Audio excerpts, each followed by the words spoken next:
quiet of night, I whispered my plea, holding her close, hoping for her decree.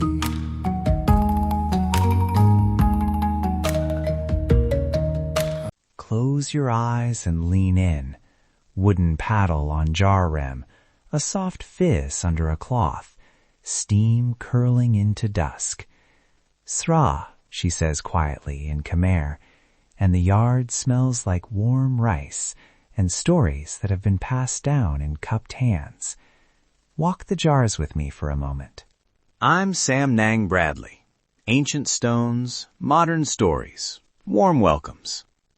Today, rice wine keepers, brewers, tappers, and those small, patient hands that steward sra in family yards, temple offerings, and wedding celebrations.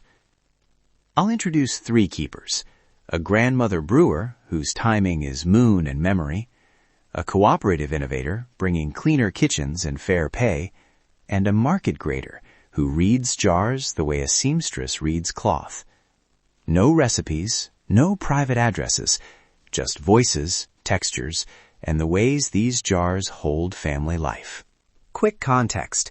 In Cambodia, sra usually refers to household rice wine, slow, fermenting, often shared within kin networks or used as offerings. It's different from commercially distilled spirits, both in scale and in social meaning. I'll be careful today. You'll hear how people work, how jars are kept, how markets value them, but I will not give recipes, temperatures, or step-by-step instructions. There are safety, legal, and ethical reasons for that. Consider this cultural documentation, not a how-to guide. Let's visit the grandmother first. Picture a courtyard at dusk, banana leaves drying on a line, chickens moving with opinions, and an old wooden bench worn smooth. Her hands move slowly, not because she is slow, but because memory keeps the rhythm.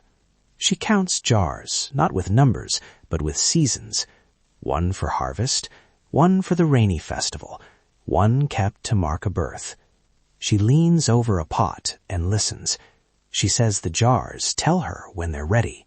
She tells me about apprenticeship, a niece who watched for years before being trusted to lift a lid, a grandson who brings fresh water from the Mekong and asks questions until the grandmother smiles and says, "Not yet." There's humor, too. She teases that the jars are like grandchildren, each with their temperament. That laugh is soft, but full of history. A detail that stayed with me. She times jars by moon and memory, rather than by a clock. I ask how she knows. She shrugs and says, "We remember what the weather felt like the year we made the last good batch." It's a poetic sort of precision, ecological knowledge folded into family practice. That's where taste becomes memory, and jars become a living archive. Now, a yard that hums a different kind of work. A women's cooperative on the edge of a provincial market. Here they are thinking about smoke and packaging, about being able to sell enough so a child can finish school. They introduced lower smoke stoves and cleaner packing methods, not to change the story of sra, but to protect lungs and make products that can reach a wider and safer market. They do not trade secrets, just better practices for hygiene and dignity. One of the cooperative leaders told me, "We want the jars to keep our taste, but also keep our neighbors healthy and our families paid." There's practical negotiation in that sentence. Tradition and modern market pressures rubbing shoulders.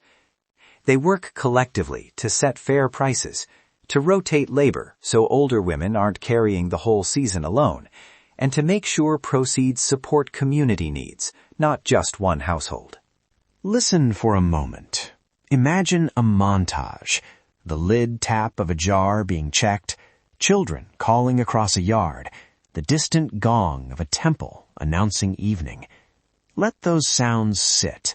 They map the rhythm of sra, household pauses and market rushes. These sound mosaics are part of how the craft is taught and remembered.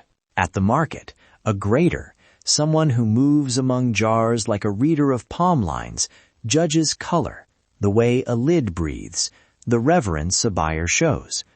When a jar is chosen for a wedding, the exchange is ceremonial. A respectful bow, the exact phrasing of blessing, the careful wrapping.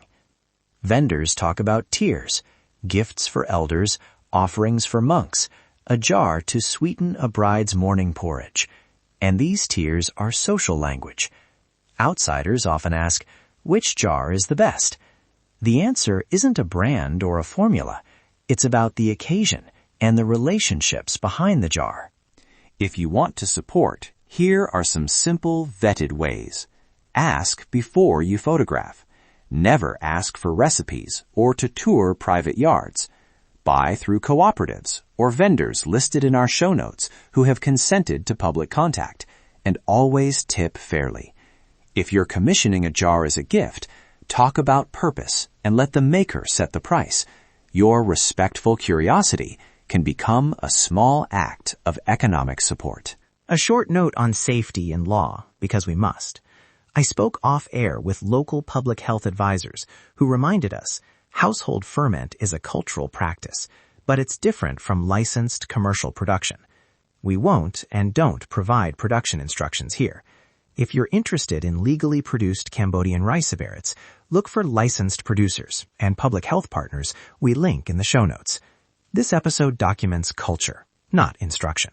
There's something tender about how labor, gender, and celebration fold into these jars.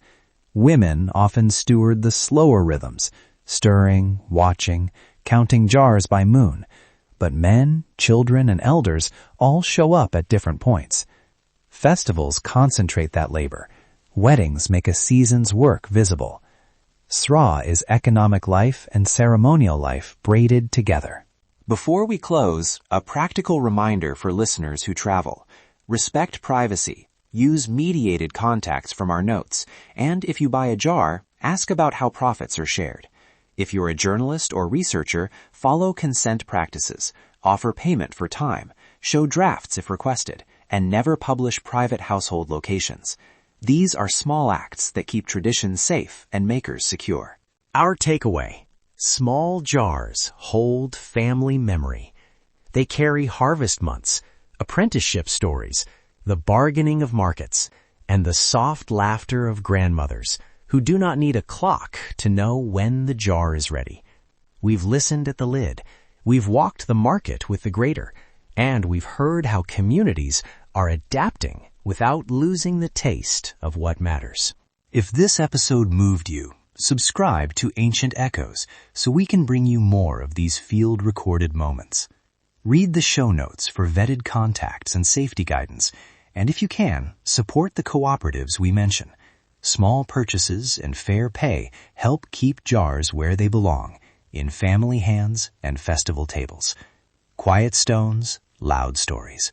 Sam Nang Bradley. Listen, learn, belong.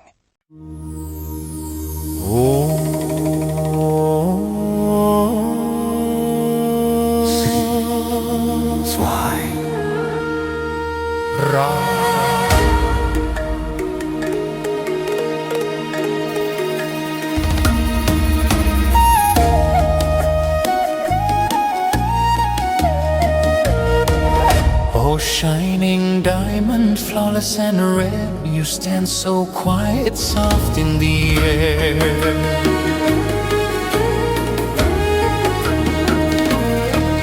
I dared not to rush you, feared you'd flee.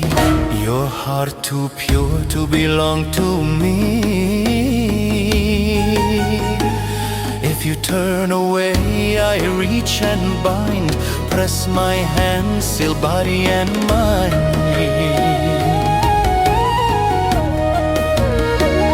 Your brows I trace, your breath I steal. This mark I place is dark and real. From this moment break and fall, hear the spell, obey the call.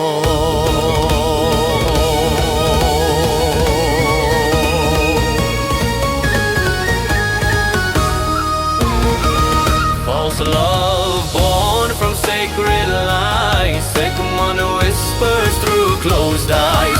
Follow me, don't fight, don't run, your soul is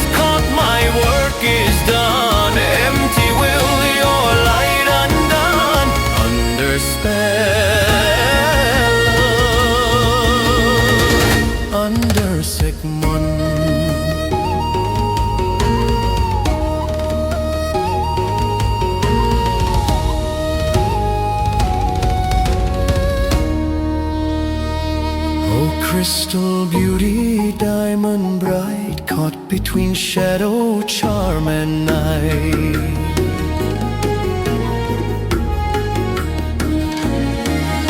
Time won't save you, truth won't last. This vow is carved, the line is cast. My words are smoke, my touch is fire. I bend your heart to dark desire.